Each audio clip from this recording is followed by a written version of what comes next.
Super 6 super hit అంటూ ఈ నెల 10వ తేదీ మధ్యాహ్నం 3 గంటలకు అనంతపురంలో నిర్వహించే భారీ బహిరంగ సభకు రాష్ట్రంలోని వివిధ ప్రాంతాల నుంచి లక్షల మంది తరలివస్తారనే అంచనాతో భారీగా ఏర్పాట్లు చేస్తున్నారు.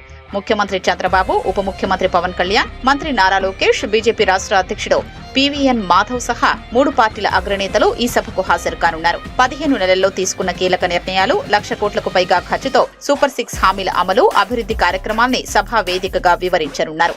కలిసి వచ్చాం, కలిసి గెలిచాం, కలిసి పనిచేస్తున్నాం, భవిష్యత్తులోనూ కలిసే ఉంటాం అనే సందేశాన్ని ప్రజలకు 3 పార్టీల కార్యకర్తలకు అందించనున్నారు. సామాజిక పింఛన్ల పెంపు, దీపం 2.0 కింద ఉచితంగా గ్యాస్ సిలిండర్ల పంపిణీ, తల్లికి వందనం, అన్నదాత సుఖీభవ, ఆర్టీసీ బస్సుల్లో మహిళలకు ఉచిత ప్రయాణం, మెగా డిఎస్సీ, అన్న క్యాంటీన్ల పునరుద్ధరణ, పారిశ్రామిక పెట్టుబడులు, యూనివర్సల్ హెల్త్ పాలసీ సహా పలు సంక్షేమ అభివృద్ధి పథకాల ప్రయోజనాల్ని నేతలు ప్రధానంగా ప్రస్తావించనున్నారు.